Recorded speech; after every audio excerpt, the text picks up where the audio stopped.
आजको भिडियोमा हामी नेसनल आइडी कार्डलाई अनलाइनबाट कसरी डाउनलोड गर्ने भन्ने कुरा स्टेप बाई स्टेप सिक्नेछौँ। तपाईले नेसनल आइडीको बायोमेट्रिक प्रोसेस त कम्प्लिट गर्नु भएको छ, तर अहिलेसम्म ओरिजिनल कार्ड हातमा पाउनु भएको छैन। पीडीएफ डाउनलोड त हुन्छ तर ओपन हुँदैन। पासवर्ड के हो भनेर अल्झिनु भएको छ। यो भिडियो हेरिसकेपछि तपाईले 1 मिनेटमै आफ्नो एनआइडी कार्ड डाउनलोड र ओपन गर्न सक्नुहुन्छ।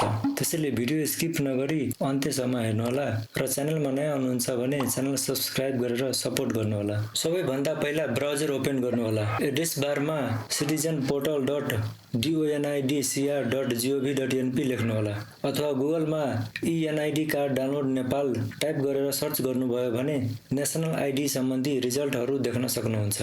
यो साइटमा क्लिक गर्नुहोला।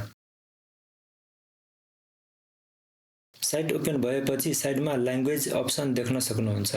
डिफल्ट रूपमा इङ्ग्लिश हुन्छ। यहाँ क्लिक गरेर नेपाली ल्याङ्ग्वेजमा पनि कन्भर्ट गर्न सक्नुहुन्छ।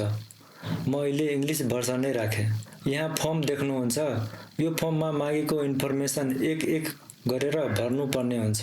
सबैभन्दा पहिला आफ्नो फुल नेम नेपालीमा लेख्नुहोला। यदि तपाईलाई नेपाली टाइपिङ गर्न गाह्रो लाग्छ भने गुगलमा रोमनाइज नेपाली युनिकोड भनेर सर्च गर्नुहोला।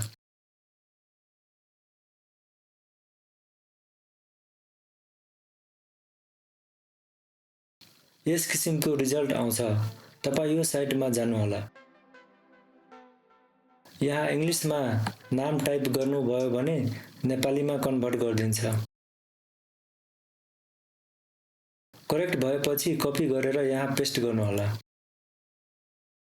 त्यसपछि फुल नेम इङ्ग्लिसमा इन्टर गर्नुहोला। ध्यान दिनुहोस्, बायोमेट्रिक रेजिस्ट्रेसन गर्दा राखेको नामसँग एक्ज्याक्टली म्याच हुनुपर्छ। सानो स्पेलिङ मिस्टेकले पनि सर्च रिजल्ट नदेखाउन सक्छ। अब डेट अफ बर्थ राख्नुहोला। Date of birth Vikram Samvat फर्मेटमा इन्टर गर्नुपर्ने हुन्छ। इयर इन्टर गरेपछि मन्थ र डेट राख्नुहोला। ड्यास आफै आउँछ। त्यसपछि सिटिजनशिप इस्यु डेट इन्टर गर्नुपर्ने हुन्छ। यो डेट तपाईको नागरिकताको पछाडि देख्न सक्नुहुन्छ। त्यही डेट एक्ज्याक्टली हेरेर इन्टर गर्नुहोला। अब तल क्याप्चा देख्न सक्नुहुन्छ। स्क्रिनमा देखिएको लेटर्स वा नम्बर्स जस्ताको त्यस्तै टाइप गर्नुहोला। यदि क्याप्चा बुझिएन गाह्रो भयो भने रिफ्रेस आइकनमा क्लिक गरेर नयाँ क्याप्चा लिन सक्नुहुन्छ।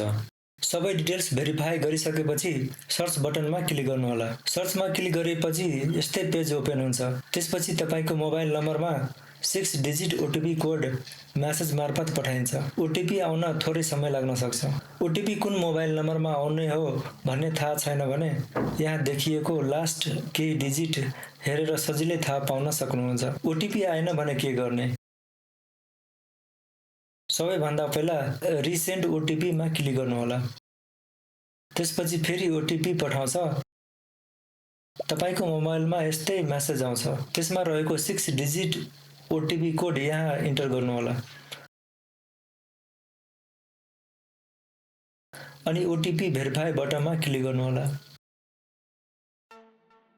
ओटिपी सक्सेसफुली भेरिफाई भएपछि तपाईको नेसनल आइडी डिटेल्स स्क्रिनमा देख्न मिल्छ। त्यहाँ फोटो, नेसनल आइडी नम्बर र अन्य डिटेल्स देख्न सक्नुहुन्छ। र अब डाउनलोड कार्ड बटनमा क्लिक गर्नुहोला।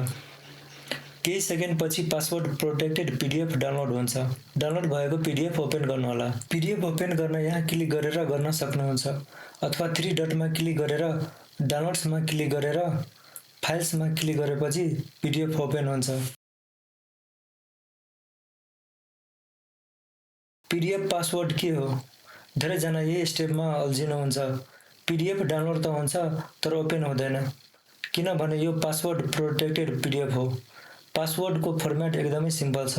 आफ्नो इङ्ग्लिस नामको पहिलो 4 वटा क्यापिटल लेटर, त्यसपछि जन्म साल। उदाहरणको लागि कसैको नाम रमेश हो र उनको जन्म 2050 साल हो भने उनको पासवर्ड हुन्छ capital R, capital A, capital M, capital E र 2050। यसरी पासवर्ड इन्टर गरेपछि पीडीएफ सक्सेसफुली ओपन हुन्छ।